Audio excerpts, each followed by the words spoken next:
नमस्कार दोस्तों, मैं आचार्य भरतलाल आपकी सेवा में।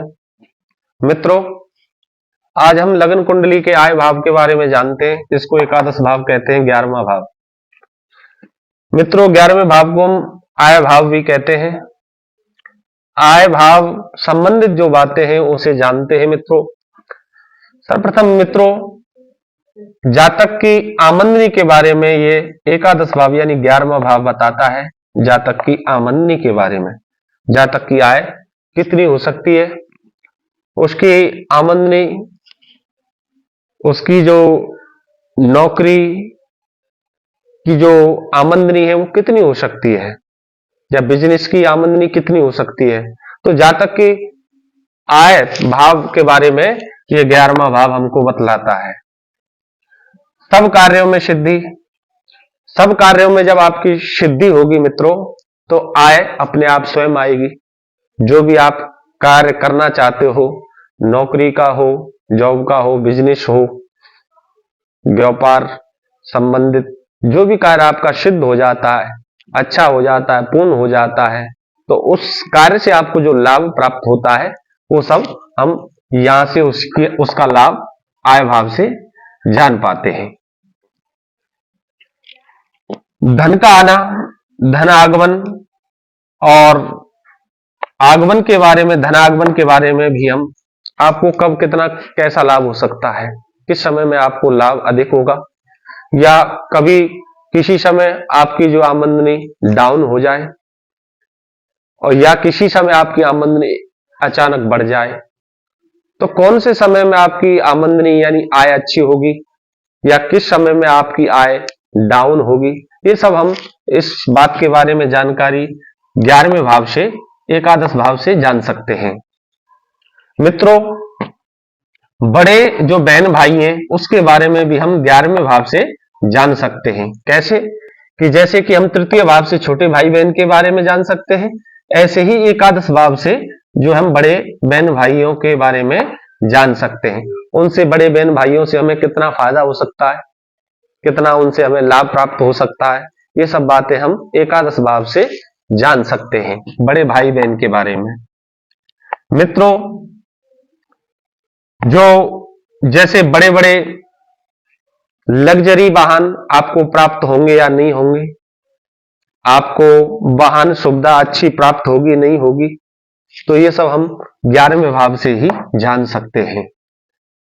जैसे कि घोड़ा गाड़ी इत्यादि जो आपको अच्छे जो साधन हैं वो प्राप्त होंगे या नहीं होंगे, ये सब हम 11वें भाव से जान सकते हैं। मांगलिक कार्य के बारे में भी ये 11वां भाव दर्शाता है कि आपके कार्य मांगलिक होने वाला है, किस समय में आपको मांगलिक यानी अच्छी खुशी प्राप्त होगी। इस बारे में भी हम 11वें भाव से, मांगलिक विषय के बारे में भी 11वें भाव से जान सकते हैं। मित्रों, अगला है मित्रों ऐश्वर्य आदि, ऐश्वर्य के बारे में भी हम 11वें भाव से ही जान सकते हैं। ऐश्वर्य धन संपत्ति के बारे में भी हम 11वें भाव से जान सकते हैं, जातक के बारे में।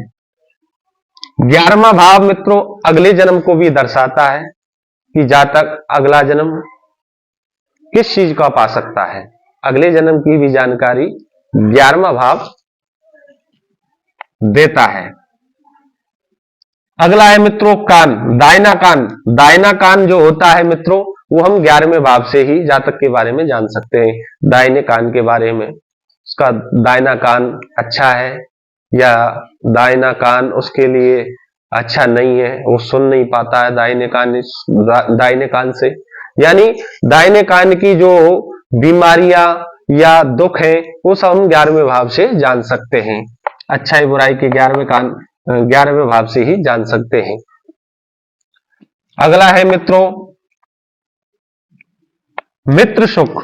मित्र सुख के बारे में भी हम 11वें एकादश भाव से जान सकते हैं। मित्र आपके लिए कितना फायदामंद हो सकता है, कितना मित्र आपके लिए सुख दे सकता है, किस समय में आपके लिए मित्र काम आ सकता है, ये सब बातें हम 11वें भाव से ही जान सकते हैं। मित्रों, माता, माता की मृत्यु के बारे में, क्योंकि मित्रों चतुर्थ स्थान जो माता का स्थान बोला जाता है, उससे सप्तम पिता का और आठवां हो गया मां की मृत्यु के बारे में विचारणीय बात, यानी चतुर्थ से आठवां 11वां स्थान पड़ा। तो इसलिए मां की मृत्यु के बारे में भी हम 11वें स्थान से जान सकते हैं कि हमारी जो माता है वो कितनी आयु तक भोग सकती है, अधो यानी आधी आयु में जा सकती हैं या पूरी आयु भोग कर ही अपना शरीर छोड़ेंगी। ये सब बातें माता की आयु के बारे में जो गणना होती है वो हम 11वें भाव से ही करते हैं। इसके बाद है मित्रों पुत्रवधू।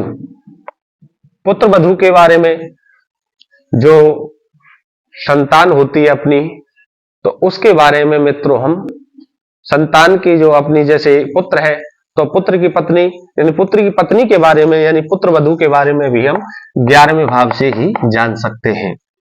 जैसे कि पुत्री होती है तो पुत्री का जो पति होता है उसके बारे में भी हम 11वें भाव से जान सकते हैं। जो संतान के सगे संबंधी होते हैं जैसे कि पुत्र के लिए पुत्र की वधू पुत्रवधू, और अगर पुत्री है तो पुत्री का जो पति है दामाद, उसके बारे में 11वें भाव से ही जान सकते हैं। यानी घुटनों से नीचे नीचे जो हमारे अंग है शरीर का, जिसको हम जान सकते हैं 11वें भाव से कि पीड़ा है तो नहीं, और इसके बारे में हम 11वें भाव से जान सकते हैं। 11वें भाव के जो कारक है मित्रों वो गुरु है, बृहस्पति जी है। बृहस्पति को ही 11वें भाव के कारक माने गए हैं। आज के लिए इतना ही मित्रों, अगली वीडियो में आपसे फिर मिलेंगे। आप सबको राधे राधे।